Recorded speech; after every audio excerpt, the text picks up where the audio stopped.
అరే అప్పుడే వచ్చేసాయా? ఇంతకీ ఏంటండి ఇవి? వీటిని మన జై కోసం తెప్పించాను సుధా. నేను చెప్పాను కదమ్మా నా కోసమేనని. థ్యాంక్ యూ సో మచ్ నాన్నగారు. గుడ్ మార్నింగ్ మామయ్య. Just with in 5 minutes practice start చేద్దాం. రుద్ర, మీ మావయ్య ఈనాళ్లలో నాకేం కావాలన్నా డబ్బులిచ్చి నీకు నచ్చింది తీసుకో అనేవారు. కానీ ఇలా ప్రత్యేకంగా ఆయన ఆర్డర్ చేసింది ఎప్పుడూ లేదు. కూతురు కోసం మాత్రం స్పెషల్గా ఆర్డర్ చేశారు.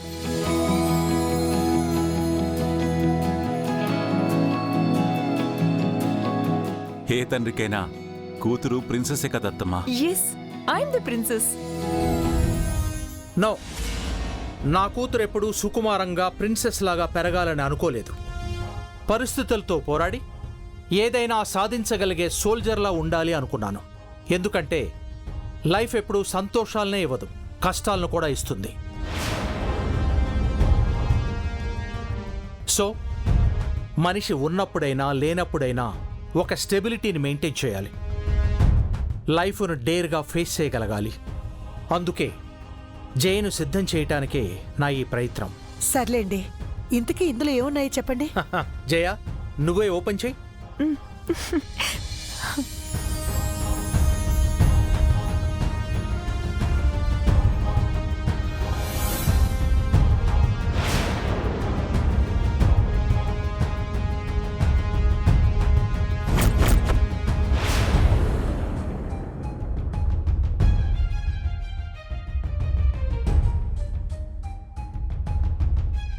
యాండి, ఇప్పుడు జైకి ఇవెందుకండి?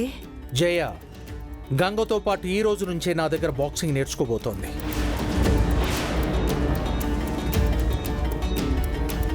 అందుకు అవసరమైనవన్నీ తెప్పించాను. జయ, గో అండ్ గెట్ రెడీ.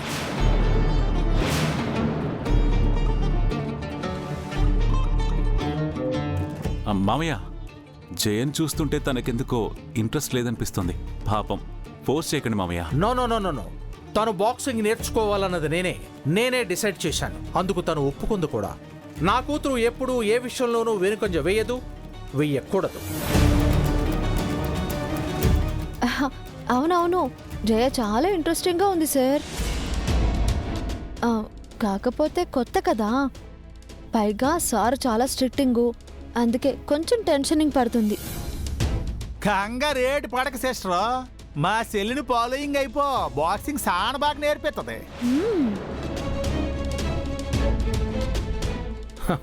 నేను ఇది వరకు బాక్సింగ్ అనేది కేవలం మగవాళ్ళు మాత్రమే ఆడగలరు, వంటింటికి పరిమితం అవటం తప్ప బాక్సింగ్కి పనికిరారు అనుకునేవాణ్ణి. బట్ గంగ నా ఒపీనియన్ తప్పు అని ప్రూవ్ చేసింది. దృఢ సంకల్పం, కృషి, పట్టుదల ఉంటే ఎవరైనా ఏదైనా సాధిస్తారు అని తను నిరూపించింది.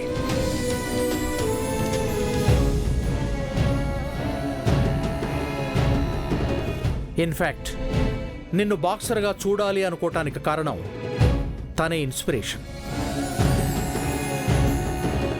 గంగతో పాటు నిన్ను నేను ట్రైన్ చేస్తాను. నా బాక్సింగ్ కెరియర్కి నా కూతురు వారసురాలు అని నేను గర్వపడేలా నువ్వు బాక్సింగ్ నేర్చుకోవాలి, గెలవాలి. ఓకే నాన్నగారు. ఇంకెందుకు ఆలస్యం? Get ready and come.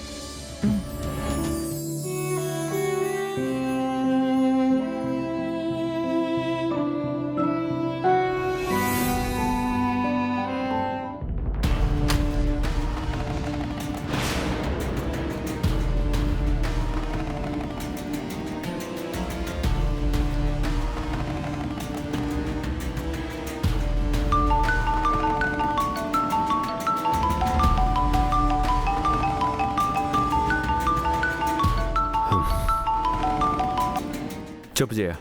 ఏం చెప్పాలి? నేనిక్కడ ఎంత సఫర్ అవుతున్నానో చెప్పాలా, లేదా ఎవ్రీ మినిట్ కొత్త ప్రాబ్లమ్స్, కొత్త టాస్క్లు ఎలా బేర్ చేస్తున్నానో చెప్పాలా? ఏమైంది? ఏమైందా? కూతుర్లాగా యాక్ట్ చేస్తే చాలు, కోరినంత డబ్బిస్తానో అన్నారు. ఓకే, తర్వాత పెళ్లికి సరే అంటే కోట్లు వస్తాయి అన్నారు. దానికి ఓకే. ఇప్పుడు పులిబోన్లో తలపెట్టినట్టు రుద్ర ఉన్న ఇంటికే కోడలుగా రావాలంటుంటే దానికి కూడా ఓకే అన్నాను. మీరు చెప్పినట్టు వింటుంటే కోట్లు రావడమేమో గాని లేని కష్టాలన్నీ వస్తున్నాయి. అసలు విషయం చెప్పకుండా ఏంటి నాన్సెన్స్?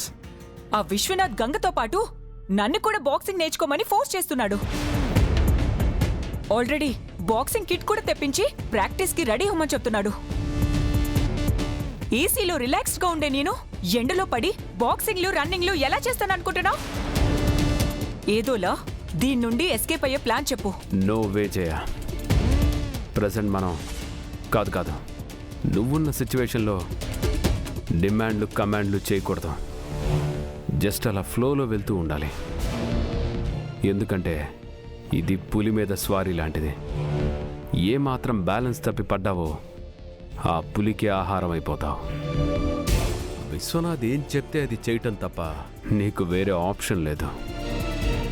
నేను కూడా ఈ విషయంలో రిస్క్ తీసుకోను. అంటే నా చావు నన్ను చావమంటావా? రిలాక్స్. విశ్వనాథ్ చెప్పినట్లు చేస్తూ ఉండు. దానికి ఎక్కడ ఎప్పుడు బ్రేక్ అయ్యాలో నేను ఆలోచిస్తాను. మేబీ ఈ బాక్సింగ్ నేర్చుకోవడం నీకు కొత్త ఎక్స్పీరియన్స్లా ఉండొచ్చు.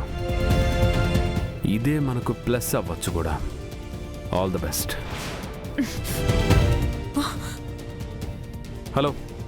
హలో జయ. ఏంటి కాల్ కట్ చేసిందా? తనకి పొగరు ఎక్కువ. ఆ పొగరు ఎక్కువ కాలం ఉండదు. వంశీని పెళ్లి చేసుకొని ఇక్కడికి వచ్చాక మనం చెప్పినట్లు చేస్తూ ఉండాల్సిందేగా. ఇంతకీ ఏమంటుంది? ఏముంది, ఆ విశ్వనాథ్ జయని కూడా బాక్సింగ్ నేర్చుకోమని ఫోర్స్ చేస్తున్నాడంట. జయ బాక్సింగ్ నేర్చుకోవడమా? ఇంపాసిబుల్. విశ్వనాథ్ చేతిలో ఇంపాసిబుల్ అనేదే ఉండదు. ఎలాగైనా జయని బెస్ట్ బాక్సర్గా ట్రైన్ చేస్తాడు. మనకు కూడా ఇది మంచిదే. How bro? Jaya Ganga opponents అయితే కొత్త డ్రామా స్టార్ట్ అవుతుంది. విశ్వనాథ్ అయినా సుధ అయినా కూతురు గెలవాలి అనుకుంటారే కానీ గంగకి సపోర్ట్ చేయరు కదా. పైగా వీళ్ళ మధ్యలో ఉన్న కాంపిటీషన్ అడ్డు పెట్టుకొని గంగకి తన కన్న తల్లిదండ్రులకి మిస్అండర్స్టాండింగ్ తీసుకొస్తే ఆటోమేటిక్గా వాళ్ళు గంగని దూరం పెడతారు. అయితే జయ బాక్సింగ్ నేర్చుకోవడం వల్ల ముందు ముందు చాలా గొడవలు జరుగుతాయన్నమాట. Good thought bro. ఫైనల్గా గంగకి ఏ సపోర్ట్ లేకుండా చేసి ఓడించి ప్యారలల్గా కన్న వాళ్ళకి శాశ్వతంగా దూరం చేస్తాం. అన్నీ ఆటోమేటిక్గా జరిగిపోతాయి. దీనిని రుద్ర ఆపాలనుకున్నా ఆపలేడు.